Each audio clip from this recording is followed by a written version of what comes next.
히브리서 11장을 보시면 하나님께서 쓰신 사람들을 어떤 특정한 단어를 사용하여 그들의 삶을 묘사합니다.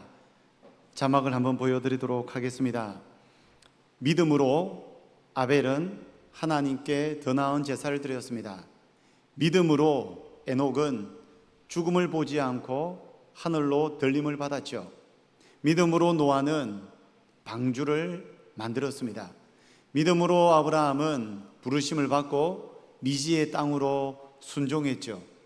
믿음으로 사라는 나이가 많아도 아들을 잉태하였습니다. 믿음으로 이삭은 야곱과 에서 두 아들을 축복하였습니다. 믿음으로 야곱은 죽을 때에 요셉의 아들에게 축복했고요. 믿음으로 요셉은 임종시에 수백 년 후에 있을 출애굽을 예고했습니다. 믿음으로 모세는 애굽 공주의 바로의 아들이라 칭함받기를 거절했고, 믿음으로 이스라엘은 홍해 바다를 건너고 여리고를 무너뜨렸습니다. 믿음으로 기생라합은 정탐꾼을 영접했죠. 성경에서 하나님께서 쓰신 사람들의 특징은 믿음으로 살았다는 것입니다. 여기에서 믿음이라는 단어는 누가 보더라도 믿을만하고 신뢰할 수 있는 상황과 사람을 믿는 것이 아니라 절대로 믿을 수 없는 상황에서도 바랄 수 없는 중에서도 하나님께서 살아계시기 때문에 마음의 믿음을 가지는 것인 줄로 믿습니다. 로마서 5장 18절에는 아브라함의 믿음을 이렇게 말하는데, 제가 읽어드립니다. 아브라함이 바랄 수 없는 중에 바라고 믿었으니. 믿음이 무엇입니까?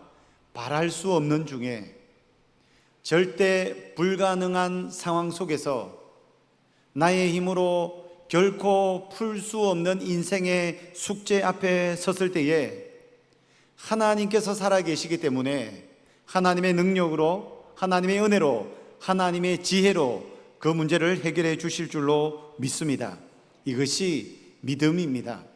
그래서 여러분, 성도의 삶에서, 성도의 신앙생활에 있어서 가장 중요한 것이 믿음입니다. 여기서 말하는 믿음은 예수 믿고 천국의 특거리로 구원받는 것을 말하는 것이 아니라 이미 예수 믿은 사람이 이 땅에서 신앙생활하는 중에 살아계신 하나님께서 역사하시는 것을 체험하는 믿음인 줄로 믿습니다. 히브리서 11장 6절은 우리 믿음 생활에 대해서 이렇게 말합니다. 자막을 같이 한번 읽어보도록 하겠습니다. 믿음이 없이는 하나님을 기쁘시게 하지 못하나니 하나님께 나아가는 자는 반드시 그가 계신 것과 또한 그가 자기를 찾는 자들에게 상 주시는 이심을 믿어야 할지니라. 신앙생활은 하는데, 주일에 교회에 와서 예배는 드리는데, 필요에 따라 하나님 앞에 종종 기도를 하기도 하는데, 순도 높은 믿음이 없다면 하나님께 기쁨이 될 수 없습니다. 또한 하나님께서 주시는 하늘의 신령한 복과 땅의 기름진 복, 하늘의 상을 받아 누릴 수 없다고 말합니다. 성경에 말하는 모든 종류의 온갖 귀한 선물과 은혜와 능력을 우리의 삶에 체험하는 비결은 믿음이라고 성경은 명백하게 말씀하고 있습니다. 오늘 이 자리에 앉아 계신 분들 중에 바랄 수 없는 중에도 바라보아야 하는 여러분들의 인생의 소망이 있습니까? 여러분들의 힘으로 풀 수 없는 인생의 숙제 앞에 하나님의 도우심을 간구하는 절박한 심정으로 나아오신 분들이 계십니까? 마음속에 살아계신 하나님을 향한 굳건한 믿음으로 말씀을 통해 은혜 받으시고 믿음을 가지시고 주님의 은혜를 체험하시기를 예수님의 이름으로 소망합니다. 오늘은 엘리야 배우기 시리즈 세 번째 설교, 엘리야와 사르밧 여인의 믿음 훈련을 통해서 우리 가운데 도전하시는 하나님의 믿음에 대한 은혜를 누리기를 소망합니다. 본문 17절을 시작하면서 이런 표현이 있죠. 이 일 후에. 그러니까 오늘 살펴볼 내용은 이 일 전의 내용과 이 일 후의 내용이 서로 연결이 되어 있다는 것입니다. 이 일 전에는 어떤 일이 있었습니까? 사르반 여인이 나라에 기근이 들어 도무지 먹고 살 길이 없어서 그동안 집안의 양식을 아끼고 살았지만 양식이 바닥이 났습니다. 먹을 것이 없습니다. 집에는 아들과 이 여인이 함께 살고 있었는데 이제 더 이상 버틸 수가 없어서 마지막 남은 가루와 기름으로 떡을 만들어 먹고 더 이상 버틸 수 없으니 아들과 함께 죽으려고 작정을 하였습니다. 그 찰나에 엘리야가 나타나서 마지막 식사 한 끼를 앞두고 있는 여인에게 너희들이 먹을 그 식사 한 끼, 떡 한 조각을 나에게 달라. 그러면 하나님께서 너희 가족을 보호하시고 일용할 양식을 제공할 것이다 라는 말씀을 하였습니다. 여인은 마지막 한 끼 먹고 죽으려고 했는데 그 한 끼를 어떻게 내어줄 수 있겠습니까? 그럼에도 불구하고 여인은 엘리야에게 떡을 제공하죠. 이유가 무엇입니까? 여인은 이방 땅에 살았지만 살아계신 여호와 하나님을 향한 믿음이 있었습니다. 하나님께서 살아계신다는 것, 그들이 숭배하고 있는 바알 신보다 더 위대하다는 것을 알고 있었기 때문에 살아계신 하나님을 향한 믿음으로 마지막 양식을 엘리야에게 제공한 것입니다. 그 결과 어떻게 되었습니까? 매일마다 하나님께서 일용할 양식을 주셨습니다. 통에서 가루를 끓고 병에 기름을 다 쏟아부어서 떡을 만들어 먹고 나면 다음날 아침에 통과 병에 가루와 기름이 채워져 있었습니다. 그것을 먹고 다음날 가면 통과 병에 또 가루와 기름이 채워져 있는 놀라우신 하나님의 은혜를 체험하고 있었습니다. 이것이 오늘 본문에서 이 일 전에 있었던 일입니다. 그러니까 오늘 본문의 이 일 후에라는 것은 기적적인 하나님의 역사로 일용할 양식을 공급받고 있는 가장 은혜 충만한 때에 발생한 사건이라는 것입니다. 무슨 일이 발생할까요? 17절 말씀 같이 한번 읽어볼까요? 시작. 이 일 후에 그 집 주인 되는 여인의 아들이 병들어 정세가 심히 위중하다가 숨이 끊어진지라. 놀라운 하나님의 은혜로 매일마다 일용할 양식을 공급받는 기적을 체험하는 중에 예상치 못한 아들의 질병으로 고통을 당하였습니다. 그 아들의 질병이 점점 심해졌습니다. 매일 공급받는 음식에 너무 감사하지만 아들을 생각하면 가슴이 아파 눈물이 나 견딜 수 없었습니다. 얼마나 투병했는지는 모르겠지만 이 아들이 오래 버티지 못하고 그만 숨이 끊어져 세상을 떠나고 말았습니다. 여인은 감당할 수 없는 슬픔에 사로잡혔죠. 남편도 먼저 세상을 떠났습니다. 유일한 희망 아들만 바라보며 하루하루 살았을 것입니다. 여러분, 세상을 살아가는 중에 피곤하고 힘들고 지치고 가슴이 찢어지는 고통이 있다 할지라도 이 세상을 살아갈 수 있는 한 가지 이유는 자식 때문입니다. 자녀 때문에 그 어떤 고통이라도 버티고 견딜 수 있는 것입니다. 기근으로, 가뭄으로, 가난으로 견딜 수 없는 고통이었지만 이 여인은 어린 아이 하나 잘 키워보겠다는 일념으로 그 모든 고통을 견뎌가며 자기는 굶어가며 아들을 키웠을 것입니다. 그런데 그만 그 아들이 세상을 떠났으니, 외동아들이 그만 죽고 말았으니 집안에 대가 끊어지고 가문이 끊어지고 그녀의 인생까지 다 무너지는 경험을 했을 것입니다. 우리나라도 경제적으로 어려울 때 우리 부모님들이 무엇을 소망하며 보릿고개를 이겼습니까?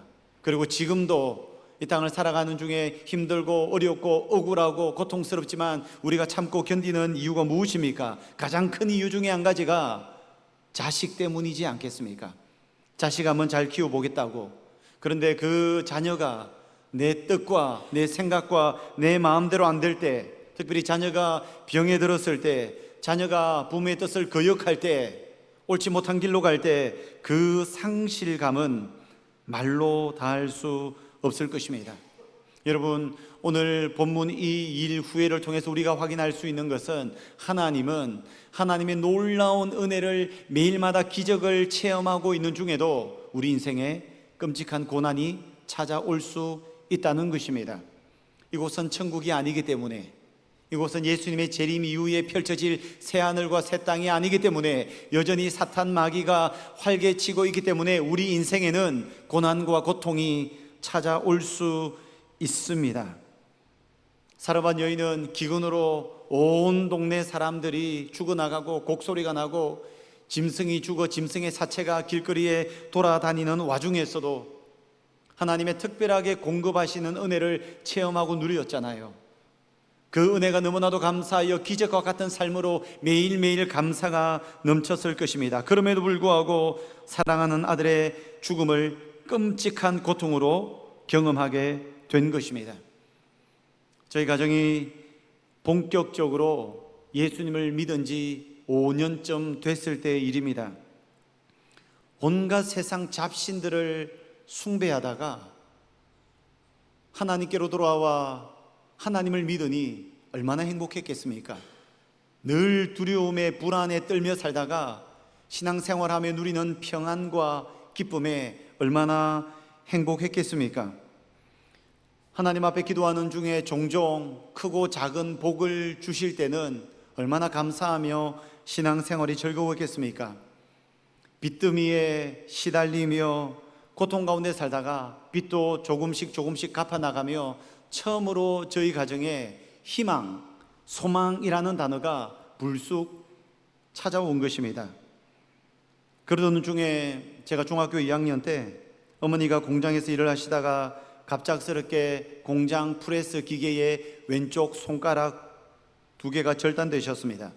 당시에 중학교 2학년이었으니 저는 심각한 사춘기 시절이었죠. 그때 어머니에게 말씀드리진 않았지만 저는 하나님이 이해가 되지 않았습니다. 원망 불평이 마음속에 가득했습니다. 이런 생각이 들었습니다. 어떻게 이렇게 신앙생활을 잘하고 있는데, 어떻게 하나님의 은혜를 누리고 있는데, 어떻게 좋으신 하나님이 엄마의 손가락을 절단시킬 수 있는가? 이런 아침부터 밤 늦은 시간까지 매일마다 야근을 하며 7시, 8시에 출근을 하면 밤 10시에 돌아와 그 피곤한 중에서도 새벽 기도회 가서 하나님 앞에 기도하고 있는 사람의 손가락을 어떻게 빼앗아 가실 수 있는가? 그렇게 열심히 신앙생활하면 복을 줘야지 왜 저주를 주시는가? 어려운 살림에서도 하나님 앞에 11조를 철두철미하게 드리며 하나님 앞에 헌금 생활하는데 집안에 먹을 것이 없어서 생활보호 대상자로 살아도 헌금만큼은 아끼지 않았는데 헌신의 대가가, 순종의 대가가 엄마의 손가락을 빼앗아 갈 수 있는가? 사춘기 시절 저는 그 하나님이 도무지 이해가 되지 않았습니다. 그래서 그때 마음속에 다짐을 했죠. 하나님은 없다. 혹시 하나님이 살아 계신다 하더라도 이분은 절대로 좋은 분이고 믿을 만한 분은 못 된다. 이것이 제가 내린 결론이었습니다. 저는 어머니가 새벽 기도 다니는 것이 그렇게 싫더라고요. 이른 아침부터 늦은 밤까지 야근을 하고 밤 10시에 집에 돌아오시면 집에 자식들 뒷바라지하고 집안일 하시고 새벽에 주무시는데, 그리고 새벽 4시 반 되면 일어나서 새벽 기도를 가시니 수면 시간이 너무 부족하잖아요. 공장에서 하는 일이라는 것이 단순 노동 아닙니까? 큰 기계 앞에서 쇳덩어리를 넣었다 뺐다 넣었다 뺐다. 좋은 컨디션에 있는 사람도 언제 사고가 날지 모릅니다. 그런데 하루에 3-4시간씩 자고 여러분 어떻게 사고가 안 날 수가 있겠습니까? 저는 새벽기도 가는 어머니가 그렇게 싫었어요. 가끔씩 목사님이 전화해서 새벽기도 빠지면 어머니는 혼을 내십니다. 왜 새벽기도 집사님 안 나왔냐고. 저는 그 목사님이 참 싫었습니다. 참 세상살이를 모르시는구나. 제가 여러분 새벽기도 안 난다고 전화 안 하잖아요. 저는 거기에 대한 트라우마와 상처가 있습니다. 어떤 날 어머니가 알람 소리를 못 들고 새벽기도 못 하고 잠을 자면 제가 기분이 다 좋았습니다. 제가 푹 잔 듯한 느낌이었습니다.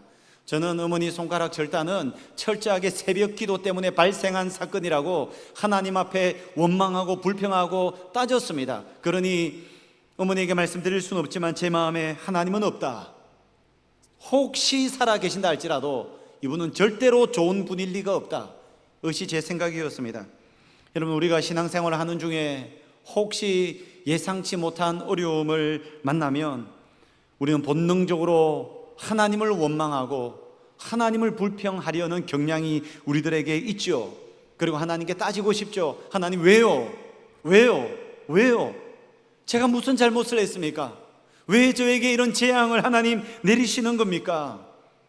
사르밧 여인도 갑작스럽게 찾아온 죽음의 재앙 앞에 눈에 보이지 않는 하나님 앞에 따질 수 없으니 그의 눈앞에 보이는 하나님의 사람 엘리야를 찾아가서 따지기 시작했습니다. 우리 18절 말씀 같이 한번 읽어보도록 하겠습니다. 여인이 엘리야에게 이르되 하나님의 사람이여 당신이 나와 더불어 무슨 상관이 있기로 내 죄를 생각나게 하고 또 내 아들을 죽게 하려고 내게 오셨나이까? 여인은 하나님을 원망합니다. 여인은 자신 아들의 죽음이 하나님 때문에 발생한 저주라고 확신하였습니다. 제가 어머니 손가락 절단이 새벽 기도 다니며 하나님 섬긴 것에 대한 결과라고 느꼈던 것처럼 이 여인은 괜히 하나님을 알아서, 괜히 하나님의 사람 선지자를 우리 집에 들여서, 괜히 바알신을 청산하고 남의 나라 북이스라엘의 여호와 하나님을 섬긴 것에 대한 결과로 이런 저주를 받게 되는구나 라고 생각하고 엘리야 앞에 나가서 원망하고 불평하고 따지기 시작한 것입니다. 특별히 18절 말씀을 자세하게 보시면 이런 내용이 있죠. 엘리야로 인해서 자신의 죄를 생각나게 했다. 아마도 이 여인은 시돈 땅에서 바알을 숭배했던 것 같습니다. 바알을 숭배하는 방식이 얼마나 끔찍하고 얼마나 쾌락 중심적인지 제가 말씀을 드렸죠. 이 여인은 바알을 숭배하며 정말 엄청난 우상 숭배의 죄악을 저질렀을 것입니다. 바알을 숭배할 때는 죄를 지어도 죄인지도 모른 채, 양심도 없는 채 그렇게 살다가 이제 하나님을 만났습니다. 살아계신 하나님을 믿었습니다.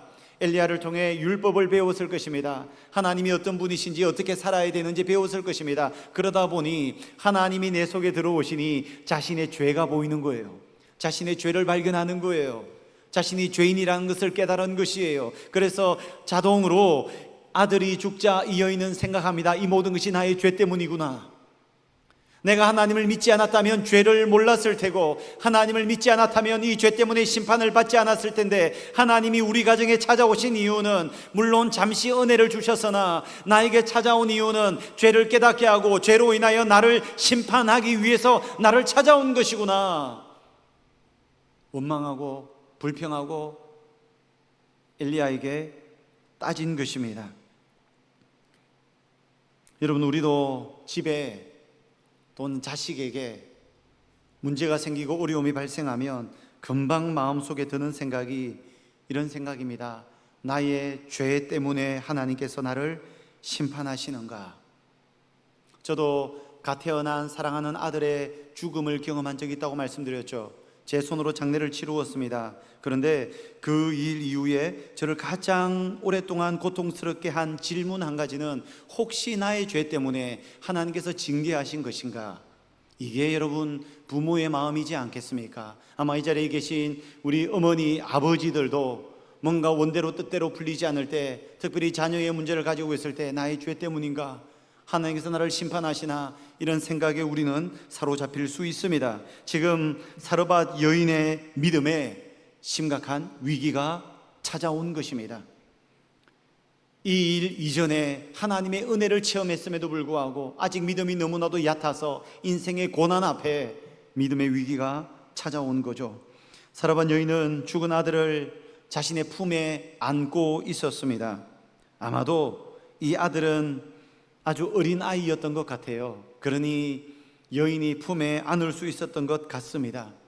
그 죽은 아들을 품에 안은 이 여인의 마음이 어떻겠습니까? 이것은 여러분 경험해 보지 않고는 누구도 이 여인의 마음을 이해할 수 있다라고 말할 수 없을 것입니다. 인간이 겪을 수 있는 가장 끔찍한 고통과 슬픔과 함께 사르밧 여인은 엘리야 앞에 서 있는 것입니다. 그때 엘리야가 사르밧 여인에게 이렇게 말을 하죠. 아들을 달라. 이 말 외에는 어떤 말도 하지 않습니다. 저는 엘리야의 심정이 이해가 돼요. 엘리야도 너무 힘들었을 겁니다. 체면이 서지 않을 겁니다. 하나님의 사람이 그 집안에 들어가서 그 집안에 머물면서 하나님의 은혜를 체험하고 있는데, 하나님의 자녀가 병들어 죽음을 당하기 직전인데 자신이 아무것도 할 수 없다는 것 앞에 얼마나 힘이 들었겠습니까? 고통스러웠겠습니까? 엘리야는 그 여인에게 이렇게 말을 합니다. 아들을 달라. 그리고 여인의 품에 안겨있는 아들을 자신의 품으로 안고 자신이 머물고 있는 다락방으로 올라갔습니다. 여러분, 우리가 오늘 여기에서 아들을 달라라고 한 엘리야의 말을 좀 생각해 봅시다. 엘리야가 아들을 달라고 했던 말은 단순히 진짜 죽었는지 안 죽었는지를 내가 확인해 보겠다는 의미에서 달라고 한 것이 아닙니다.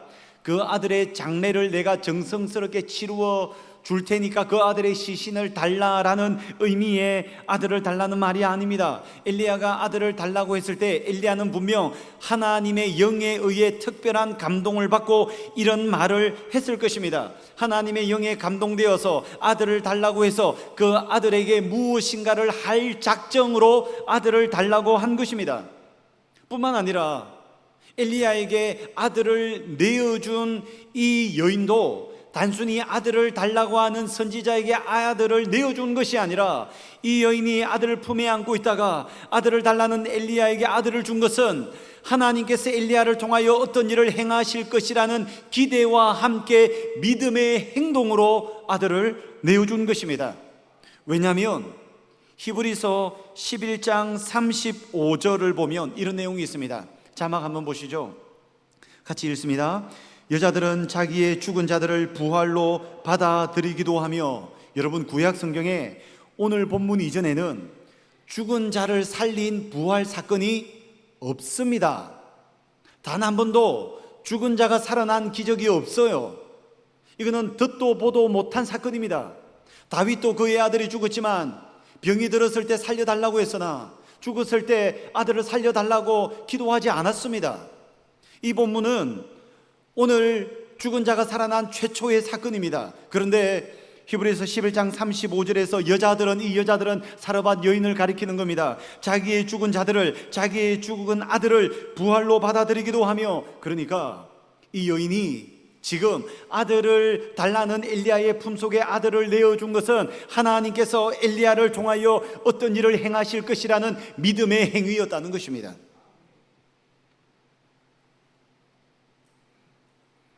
사르밧 여인은 하나님의 특별한 매일 일용할 양식을 공급하시는 기적을 체험하였습니다. 그러는 중에 끔찍한 고통을 당하였습니다. 그 고통 앞에 하나님 앞에 불평과 원망을 쏟아내기도 했습니다. 그럼에도 불구하고 그녀가 의지할 분, 사모할 분, 바라볼 유일한 분은 하나님 한 분밖에 없기 때문에 하나님 앞에 자신의 아들을 내어드린 것입니다. 하나님께서 오늘 우리에게 그렇게 말씀하십니다. 아들을 달라. 무슨 의미입니까? 사르밧 여인의 아들, 사르밧 여인의 고통과 고난의 근원, 이 아들은 우리의 문제입니다.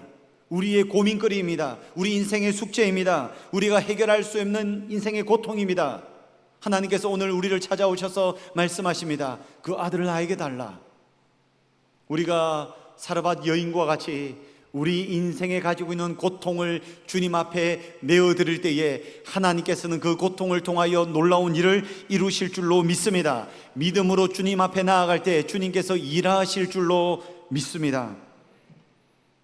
엘리야는 아이를 품에 안았습니다. 그리고 다락방으로 올라갑니다. 엘리야가 왜 다락방으로 올라갔을까요? 다락방은 엘리야가 시돈 땅 사르밧 여인의 집에서 숨어 지내고 있는 장소였습니다.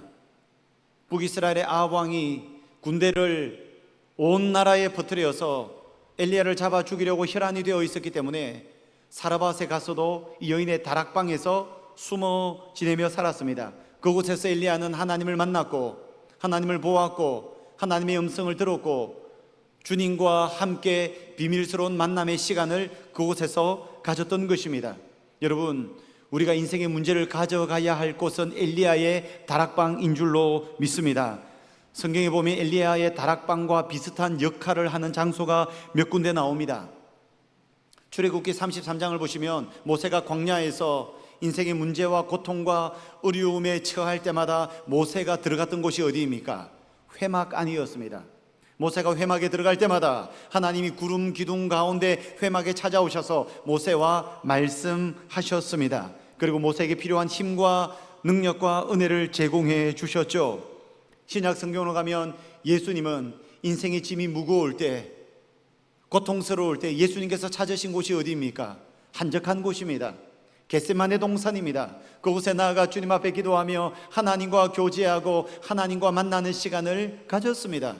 마태는 마태복음 6장 6절에서 우리가 인생의 고난을 만날 때 어디로 들어가라고 합니다. 우리 자막을 보면서 같이 한번 말씀을 읽어봅니다. 너는 기도할 때에 내 골방에 들어가 문을 닫고 은밀한 중에 계신 내 아버지께 기도하라. 은밀한 중에 보시는 내 아버지께서 갚으시리라. 마태는 우리를 골방으로 들어가라고 합니다. 그러니 엘리야의 다락방, 엘리야의 그릿 시냇가, 예수님의 겟세마네 동산, 모세의 회막, 마태가 말하는 골방은 이름만 다를 뿐이지 모두가 같은 역할을 하는 장소입니다. 어떤 장소입니까? 하나님을 만나는 장소입니다. 하나님을 대면하는 곳입니다. 하나님의 임재가 있는 곳입니다. 하나님의 은혜를 누리는 곳입니다. 여러분, 우리 인생의 숙제, 문제, 고통, 어려움이 있을 때 우리가 찾아가야 할 곳이 어디일까요?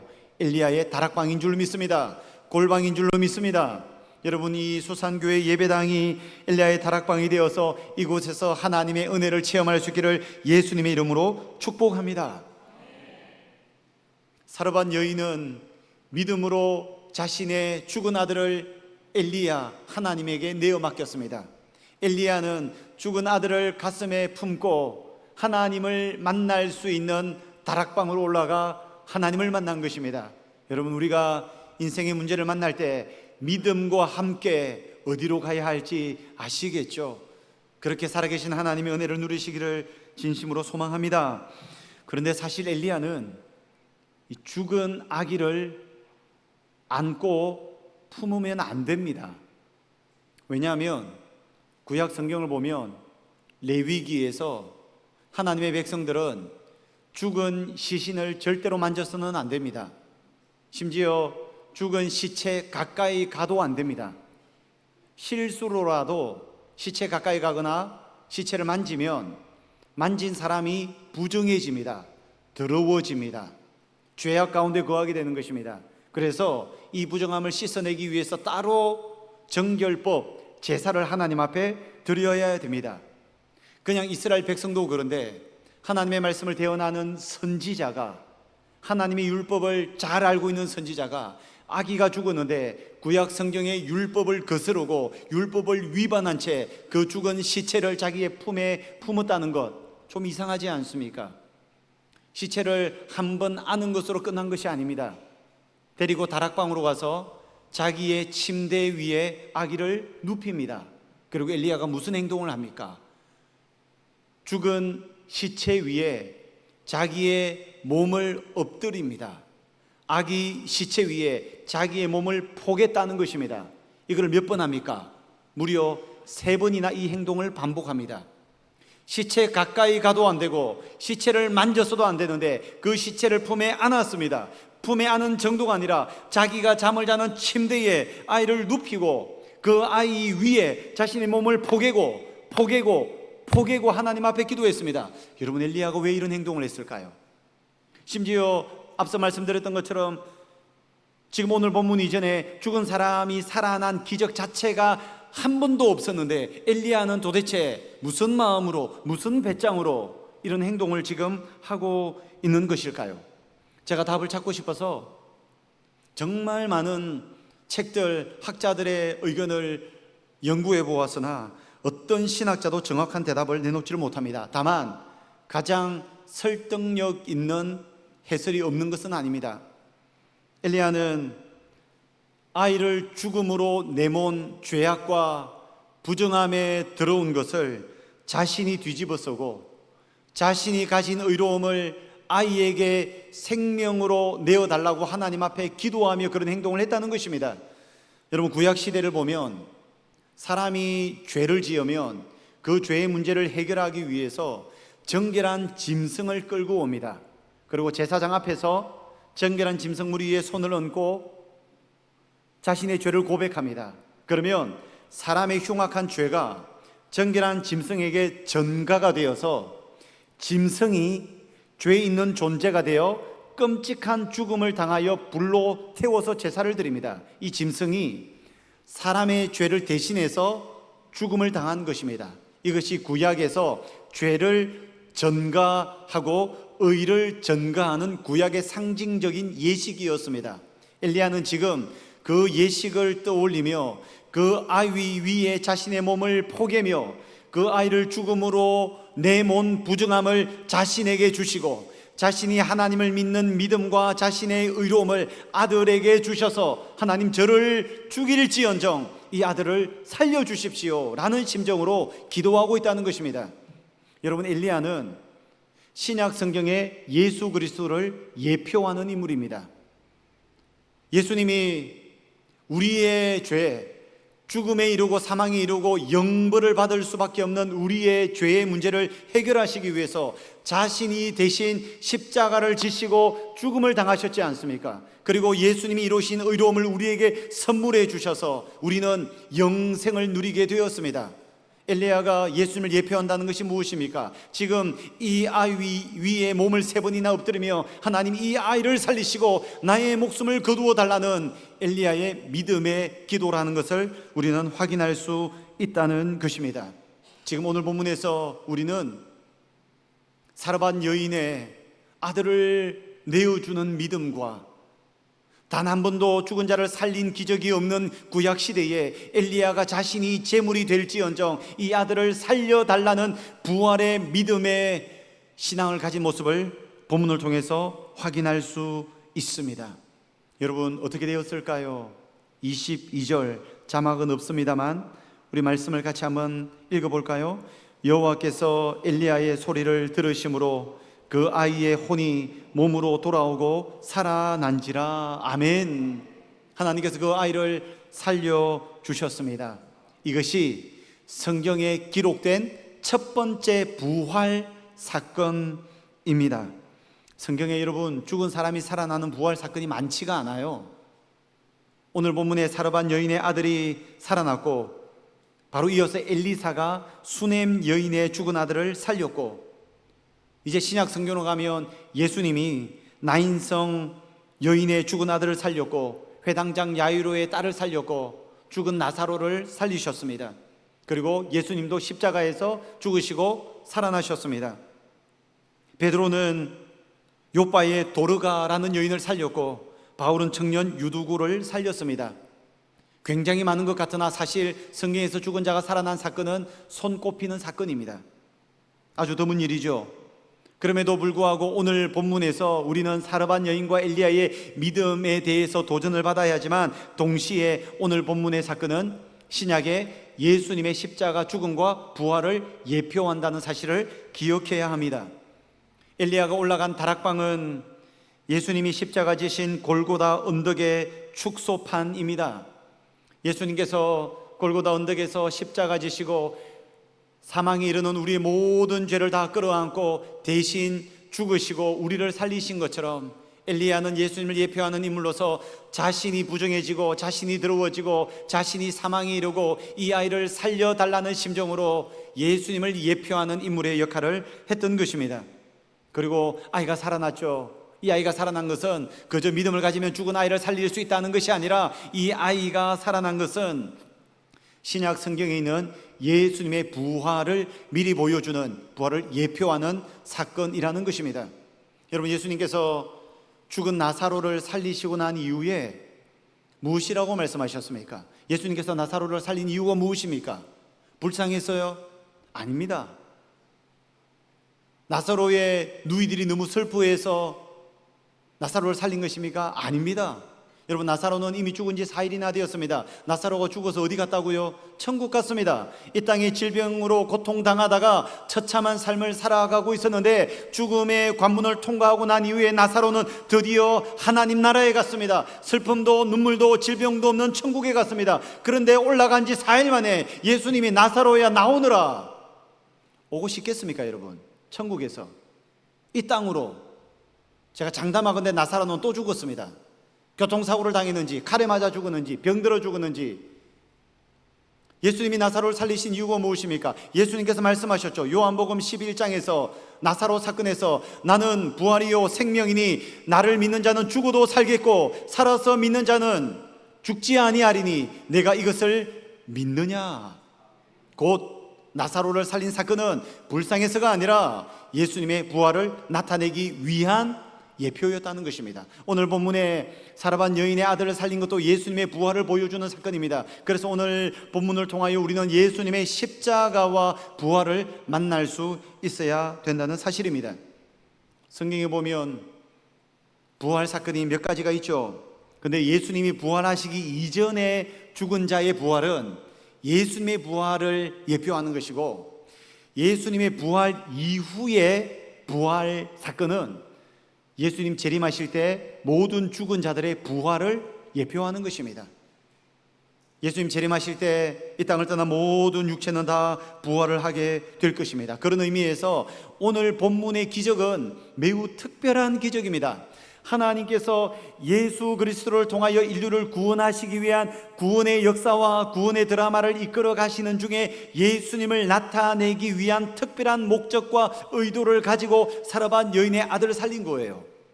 이 말씀을 묵상하면서 갑자기 어느 장례식장에 가서 죽은 사람을 살려달라고 믿음으로 기도하시면 안 됩니다. 여러분, 그는 하나님의 창조 질서를 벗어나는 행동이에요. 죽은 자를 살린 이 사건은 예수님의 구원 드라마를 위한 특별한 하나님의 목적과 의도에 의해서 기록됐다는 사실을 꼭 기억하시기를 바랍니다. 그럼에도 불구하고 우리에게는 여전히 하나님께서 기적을 베푸시기를 즐겨하시는 줄로 믿습니다. 여러분들에게 필요한 기적이 무엇입니까? 도무지 바라고 싶으나 바랄 수 없는 현실 앞에 마음이 무너지는 끔찍한 여러분의 고통은 무엇입니까? 여러분의 힘으로 해결할 수 없는 여러분의 숙제는 무엇입니까? 여러분의 손에 들려있는, 여러분의 품에 안겨있는 여러분들의 인생의 고통은 무엇입니까? 건강입니까? 자녀입니까? 재물입니까? 그것이 무엇이든지 간에 사라밧 여인의 심정으로 하나님의 품에 여러분들의 문제를 내어드릴 때, 또한 엘리야와 같이 그 문제를 가지고 여러분의 다락방으로 들어가 하나님의 임재 앞에 엘리야의 심정으로 기도할 때 하나님께서 여러분들의 문제를 풀어주시고 은혜를 베풀어 주실 줄로 믿습니다. 오늘 말씀의 적용 한 가지입니다. 여러분 마음속에 다른 어떤 것보다도 믿음으로 승리하시기를 예수님의 이름으로 축복합니다.